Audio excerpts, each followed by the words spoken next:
ça va, la rubrique. Tata Maïté taab metti na. soof na. si tonton Al nag. Hein? yaa ngi dugg ci domaine bu kéemaan. teet waay wax ñu. Les abcès cutanés, donc il y a les abcès dentaires, il y a voilà, les abcès vaginales, il y a voilà. Même absédentaire, tu en parlais hier, les Oui. aftes et autres, c'est une Les forme. Voilà, donc il y a plein d'aspects d'acné, d'abcès, D'abcès. autant pour moi, d'abcès yoo xamante ne ça existe, donc muy ay tape yoo xamante ne dañuy apparaître n'importe où. Il y a des endroits spécifiques comme ay pokotaan, xam nga ay Pooj. xam nga ay ginnaaw ci taat bi. taat bi Waaw. feneen ak feneen voilà ah c'est que Seydina kaw teef. non Seydina mi jar nañu dàq ko. non kii da ngeen ko war a wooye Jean Paul. non mais Seydina il faut que ñu éjecté ko Seydina il perturbe. non xala j'aime ton terme éjecté là, c'est-à-dire on le laisse en l'air. Continuez Maïté. Maïté. laa leen di wan sama image fekk mu doon wax massage ngeen di xuloog man tey li mu def. Bon, effectivement, il y a des abcès vaginales. Yo xamante ne, voilà, c'est très désagréable. Il y a des abcès yo xamné dañuy apparaître ci poil yi. Donc habituellement quand après un rasage ou etc. parce qu'en fait c'est des petites plaies qui s'affectent après. Nit ñi duñ ci rendre compte, c'est-à-dire mën na nekk ci benn petite plaie boo xamante ne benn micro coupure la. Irritation en fait. Voilà, Voilà. ñu négliger ko après mu dem ba mujj nekk benn abcès maanaam benn tape boo xam ne dafay solu donc puis lay nekk. mi ngi bindaat de. Seydina est-ce que doo arrêter. waaye doo ko bàyyi mu def rubrique comme yow. Voilà non. muy Non, c'est pas benn vrai. voilà muy tape comme ni ko ñëpp xamee tape donc tape muy benn góom boo xamante ne dafay solu ndox wala mu solu voilà solu ndox dem ba mujj nekk puis comme maanaam genre dëtt voilà bu ci nekk Xeeñ. mu soof loolu métti ba bëgg a dee habituellement nag ça peut être génétique comme ça peut être dû à des bactéries donc des microbes yoo xamante ne ñoom ñoo koy engendrer parfois c'est dû donc à comme j'ai dit tout à l'heure des micro-coupures yoo xam ne kenn du ko gis nga négliger ko mu solu ndox dem ba mujj bi nekk dëtt boobu nag dafay dem ba dafay voilà agrandiru dem di solu di gangréné wu voilà dem ba mujj bi nag ni ko xamee rek pour que voilà dafay métti pour que ñu mun ko mu mun a dañ bokk mun a tane il faut que ñu xotti ko daal di drainer pus bi maanaam génne ko carrément pour que nga mën a féex donc loolu bu ñu ko defee après dafay am benn traitement boo xam ne da nga koy obligé def maanaam traitement antibiotique voilà donc traitement antibiotique boo xam ne da ngay obligé def ko pour mun a faj góom bi parce que tant que bu ñu xasee ba toj pus bi rek bu ñu xasee ba toj abcès bi pus bi génn dafay nekk góom donc góom bi il faut ñu traiter ko derrière tamit maanaam du doo ko toj rek bàyyi ko noonu à l'air libre boo ko defee dafay soluwaat encore bu soluwaatee day nekkaat encore beneen tape te tape bi mën na gën a garaaw sax donc moo tax souvent da ngay gis bu nit ki bu demee ba abcès bi toll ci benn niveau bi da ngay gis dañ koy xotti wala ñu bënn ko dindi pus bi ba mu jeex nga xamante ne dafay tax léegi nii di nga mën a traiter peau bi directement maanaam chair bi directement ba mu wér après bi mën a tëju. après yéen ñun suñu maam yi wala suñu yaay yi dañ ci doon def tuuti lu niin. waaw diwtiir waaw ay diwtiir am na diwtiir pour mu toj ko waaw par exemple am na ci ay aspects traditionnels yoo xamante ne suñu maam yi dañ ko daan def boo amaan taab dañ daan jël gerte bu ñorul maanaam gerte kemb bi yëy ko ba mu toj ba mu tas ñu jël ko taf ko ci kaw taab bi wala ñebbe voilà taf ko ci kaw taab bi pour que mu mën a xëcc pus bi dañ doon wax ne loolu mooy xëcc pus bi mooy tax pus kii bi taab bi toj et que pus bi mën a génn après de telle sorte que bu pus bi commencé génn yow di nga mën a après bu demee ba génn ba jeex di nga mën a faj góom bi facilement mu wér mu tëju daal maanaam mais su fekkee ne pus boobu noonu génnul tant que pus boobu mu ngi foofu abcès bi du wér voilà te am na ay abcès yoo xamante ne pour nga toj leen c'est toute une histoire habituellement sax dañuy bañ nit ñi di toj abcès bi dañuy bëgg a bàyyi abcès bi noonu mu ñoral boppam ba toj mais am na ci yoo xam ne duñu toj tant que xottiwuñu ko duñu dañ du toj waaw ça demande d'aller voir un médecin bi def benn petite chirurgie bu ndaw ci plaie bi ci kii bi tape bi pour génne pus bi da ngay dégg des fois ñu naan dañ koy mècher mooy vraiment tape bi toll na benn niveau boo xamante ne il y a énormément de pus dedans donc pus ba pour ñu dindi ko il faut mècher ko voilà comme nii ni muy def nii donc dafa métti mais c'est buñ ko xottee dafa am benn genre kii bu ñuy jël coton xaw ma compresse bi waaw di bës di xëcc massa waaw taat moom mooy li nga xamante ne moom dëgg instant yi xam naa ni ñu koy waxtaanee ñenn ñi seen yaram yaa ngi vibré ndax jot nañoo dund taab et dafa métti ba pare mooy li nga xamante ne pour mu ñëwaat dafa yomb am na ñoo xamante ne type allergie lay nekk si ñoom pour un moindre faux pas dañuy am taab. Voilà, donc il y a des diabétiques yoo xamante ne noonu lay feeñee ci seen yaram donc su seen diabétique bi réagir rek automatiquement ay taab la leen di def et ñëpp xam nañ ne diabétique yi pour que seen góom wér c'est tout un problème à cause de sucre bi donc ñoom en général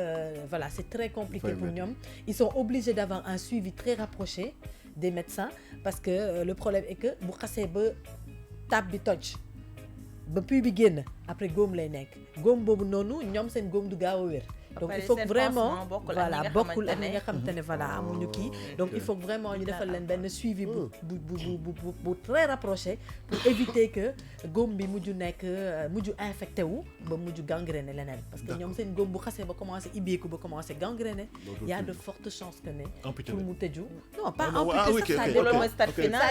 ça dépend de ban endroit la nekk et cetera mais c'est-à-dire que pour que soin bi mu mun a jàll dafay compliqué parce que il faut que vraiment comme je dis diabétique en général ñoom à cause de sucre bi dañuy seen góom day tooy rek donc tout le temps day tooy te xam nga góom moom tant que mu ngi tooy bu dul wow du voilà du cicatriser wu en fait du wér quoi donc ñoom dañuy par exemple ñooñu c'est des gens yoo xam ne ils sont très bien suivis donc pour juste dire que les tapes c'est pas juste un petit abcès du lu ñuy abcès booy am nii rek benn voilà tape booy am nii rek après mu demaat yoon wala ñenn ñëw naan dama mbëkku fenn xam naa loolu moo tax dama laal fii moo tax non voilà am na ñoo xamante ne dañ koy am sous forme de naka lañ koy waxee sax béy voilà panari boobu noonu ñuy négliger loolu c'est pas quelque chose boo xam ne da nga koy am nii parce que infection la wala dara en général góom la mooy maanaam dagg-dagg la da ngay gis ko xam te ne dafay gaañu ci baaraam négliger ko mu solu ndox après sol ndox boobu noonu dafay dem ba mujj nekk voilà te yàq sax sa kii sa doigt bi après tu es obligé nga dindi ko pour que nga mën a après retrouver des fois mu déformer sa baaraam bu dee ñeneen ñi nga xam ne nag c'est génétique maanaam dañ koy jëlee ci seen i waajur waaw am na ñoo xamante ne c'est génétique maanaam c'est des hormones xam nga am na affaire comme li may wax toujours il y a des maladies yoo xam ne elles font partie de nous suñu yaram la bokk après par rapport à un excédent de ceci ou un excès de cela moo koy génnee mooy tax affaire bi di génn donc ñooñu en général c'est des gens qu'on donne des traitements antibiotiques yoo habituellement dañ koy naan parce que tape en fait antibiotique sax moo lay faj man de bactérie nañ ma doon jox waaw antibiotique il faut nga naan antibiotique pour que tape bi mën a wér dëgg la tape moom mais su bënnee ba pare ou bien waaw su bënnee ba pare soit bu bënnee ba pare parfois ñu jox la antibiotique bi pour mu permettre la tape bi mën a gaaw a bënn moo tax dama doon dégg ñuy wax ne boo jëlee kii bi da koy wowal wala yu demee non en fait antibiotique bi tout dépendre na xam nga moo tax ñu naan ça voilà ci type tape bi nga am donc soo xamulee ban type tape nga am effectivement doo xam ndax da nga war a naan antibiotique bi pour mu toj ko wala da nga war a def lii pour mu toj ko mooy waxal des fois nga gis nit ko am tape jël tape bi toj ko affaire bi mujj dem gangréné loo xam te ne du xam fu mu koy waxee bon kan nga dem seeti docteur da ngay dem seeti docteur da ngay dem seeti généraliste olof yi dañ naan ñii fett Saalum la ñu am waaw ñii naan taabu sax waaw ñii naan tape simple taabu mais tape ci boppam moo gën a si am na ay tape yoo xamante ne boo ko bësee sax moo siy génn sax la am na boo xamante ne fett Saalum la boobu moo ci gën a garaaw yow ban moo la daloon yow wax ñu rente luñu yii man xaw ma sax ban moo ma da man sama bopp bi au fait moo amoon benn picc man pour man picc la affaire bi di màgg gis nga jour bi ma sama papa yóbboo hôpital dama dem ci saa si dañoo xotti taab bi moo tax su ma déggee kuy wax taab sax man dama xam lan mooy méttitu taab non tape faj bu métti boo xamante ne dama si mujjee jógee sama à la garçon sama bopp oui parce qu'il faut ñu wat la bah oui c'est ça il faut que ñu wat la pour mun ko faj bu baax te boobu maa ngi gën a nekk xale parce que déjà bopp dafa am ay parties yoo xam ne dañu dëgër donc pour nga mën a traiter ko ba mu normal c'est pas évident c'est il y a des parties du corps yoo xamante ne ils sont pas faciles du tout à traiter moo tax ay pokotaan am na ñoo xam ne seen tape pokotaan dañ koy faj ba mu wér en moins d'une semaine mu ñëwaat parce que xam nga pokotaan dafay da ngay def ay mouvements voilà ba pare fi muy nekk c'est désagréable xanaa xamoo ñi nga xam ne dañuy am tape à répétition chaque jour ñuy am tape di am tape ñooñu dañ leen di wax nañ dem defi ji glycémie waaw pour xool seen sucre waaw parce que am na ñoo xamante ne seen diabète nan la leen di feeñoo ci ay tape moom ku koy am lu bëri xamal ne yow yaa ngi si yoon mais est-ce que xam nga benn affaire sax dañ koy wax Larry est le spécialiste du tape de l'abcès parce que kii daf ko traumatisé yow gis nga tape boo ko amee non da ngay tëdd ba guddi sa bopp bi nii lay def day fekk wang doo nelaw buñ ko meesee day gën a métti taab daal moom yàlla ñu si yàlla taab moo soof mais à l'époque dama doon gis ñun duñ gën a nekk xale comme man sama yaay mi ngi woon ci côté médecine ak yooyu daquin waaw man daquin laa doon gis ne soo amee tab bi nii bu ñu jëlee daquin bi nii def ko si collé ko da ngay gis boo yeewu suba see da ngay gis automatiquement da koy effectivement waaw bu fekkee tab bi ñor ba pare man nag mi ngi mel ni genre panerie boo ko amee dañ lay defal pansement alcoolique lañ lay defal te de préférable doo ko defee ak xawma col yi nu mu tudd sparadrap non li bi bande nga koy defee waaw bande nga koy def boo xamante ne coton la bu mun ko aspirer mais ouais. am na yenn tab yoo xamante ne boo ko teelul lijjanti dakee wak musiba la bétadi nag alcool xam nga lan moo si mën dara ne ko tareet xotti man xam man ban lañ mais ma nag doon am na defal tape yoo xam ne kenn du ko xotti il faut faire attention waaw il faut aller moo voir tax ça. ma ne sànq moo tax voilà da lay indi moo tax problème ma ne la sànq tape yi dañu différent am na tape yoo xamante ne dañuy bënnal seen bopp am na tape yoo xam ne du ñu bënn dëgg la da ngay naan antibiotique mu rey ko seey. ci biir mu seey loolu sax moo lay ci may jàmm parce que bu bënnulee noonu dina seey ba pare dina nekk loo xam ne mën na bañ a régénérer waat absolument mais am na tape yoo xamante ne bu ñu xasee ba solu il faut impérativement mu bënn wala ñu xotti ko pour que nga mën a féex Dëgg la. maanaam ñu mën a dindi pus bi carrément ñu mën a traiter plaie bi mën a weer man sama ba ma nekk yeneen xale en fait su ma doon am taab sama maam dafa doon jël diwtiir rek la siy def ak waaw. xorom non diwtiir rek la siy def suba si su ma waaw yow mu parce que toj diwtiir dafay ñoral Voilà, en fait dafay en ñoral. général Taf, tape taf. mais comme j'ai dit rek am na waaw loolu Pape Jean est-ce que doo ma jëlal Seydina waay tamit bindati na oh là là ma doon meex fa kii ma day mel ni muuma yi xam nga bu ñu dañuy bind non Seydina sama maam Mari Ñaay Badara Lo ndeysaan yàlla ko yar xaraja taap moom fi fa Seydina bëgg ma wax boobu ba léegi taap ci taap moom Seydina di nga bàyyi bind wala doo bàyyi bind waa jëlal ma sama bi non il est pas sérieux non taap ci taap moom ci musiba naaru laay la en doo général mën a toog doo mën da nga taxaw koy am ci voilà pour dire vrai c'est la partie vaginale maanaam ci kaw fii poil yi di nekk Absolument. la plupart dañ koy am moo tax d'habitude sax dañuy naan que les femmes évitent d'utiliser un rasoir parce Mën naa que poser am na benn ñoo question. xamante ne rasoir dañ ko allergique mën naa wala poser benn yenn question crème épilatoire mais kii poil est-ce Ouais. que tamit favoriser wul abcès parce que man fii su ma fi bàyyee sama karaw poqotaan yi mais daf may def abcès mais en effectivement fait day mel ni lu kii effectivement am na poil yoo xamante ne dafay tax ngay am tant que yaa ngi koy am nii muy bëri bon avec peu man du bëri noonu nag peu d'hygiène et cetera donc mun na la indil tape Dëgg donc la. tape mun na générer tamit par rapport ak Mi ngi poil bindaat. yi mais en général poil abcès vaginal yi la plupart du temps boo seetloo boo defee remarque bi bon ci li ñu remarqué c'est quand en fait une femme utilise comme li ma wax rek ay microcoupures la yoo xam ne yow doo ci rendre compte Dëgg la. quand tu fais de l'épilation avec un rasoir ou bien avec une crème épilatoire boo xam ne da nga ko allergique daf lay def góom donc góom boobu noonu da nga koy négliger mu dem ba solu nekk est-ce que day nekk si biir wala si biti yenn saay non ci biir la ci kaw lay nekk Ci kaw rek lay waaw, nekk. rarement laa dégg abcès ci biir Ci biir. abcès ci biir sax est-ce que Awra. am na je pense même pas que mën na nekk Ok. parce que foofu dafa am flore bi dafa am ni muy Benn système, régénérer ak ok. ni muy dundee Ok. noo xamante ne am na yenn aspect yoo xamante ne mënu cee nekk ci fan la la ci plupart du ci temps ci poqotaan ci wala kaw ci ci kaw kii lay yi nekk wala mu nekk ci lèvres yi ça dépend mais intérieur moom c'est pas possible lèvre mooy ci kaw yii mooy waaw lèvre mooy maanaam sa lèvre lèvres yi daal lèvres yi nekk ci suuf waaw ay waaw. lèvres vaginales lèvres voilà dama foog lèvre donc yi. yooyu foofu lay mën a nekk wala mu nekk carrément ci kaw kii bi te habituellement c'est les épilations Absolument. les rasoirs et cetera parce que habituellement di nga raser ba pare da ngay gis sax da ngay am ay picc yu sew sewaat donc mun na ci am benn boo xam ne daf ci infecté dafa dagg une coupure après nga négliger ko mu dem ba mu mais bon ban nekk taab poudre ngay et utiliser après da ngay gis da ngay am ay càqa Léegi xaw ban- ma càqa lañ koy Càqa, wax xaw ma càqa. càqa mais Maïcha Càkkal. ban produit nga war a utiliser bon épilation ba ay genre vite la mooy non en pommade yi fait c'est pour expliquer que ne dafa am ñoo xam ne dañu am peau allergie allergique ok Il y a des gens qui sont allergiques aux lames. Donc ñooñu ñoom seen bopp sax bu ñu constaté dafay constater à chaque fois bu ñu raser wu ils ont des boutons dañu war a arrêter de raser wu à la lame parce que ça veut dire qu'ils sont allergiques à la lame. Il y a des personnes yoo xamante ne ils sont allergiques aux produits épilatoires maanaam chimiques yi suñ ko defee daf leen di indil Ok. ay kii daal nu mu tuddati ay infection wala mu indil leen ay démangeaison. xam nga démangeaison moom da ngay wokk rek muy neex. li ngay wokkee muy neex noonu yaa ngi dagg comprendre Dëgg la. donc mën nga dagg te sans t'en rendre compte te foofu xam nañ ne partie la boo xam ne tout le temps day laal ndox après mu mujj solu daal di mujj nekk tape Absolument, après bu absolument. nekkee tape nag c'est compliqué à traiter parce que partie bi mu nekk la Dafa il sensible. faut aller voir un gynéco Absolument. moom mu xoolal la traitel la ko et cetera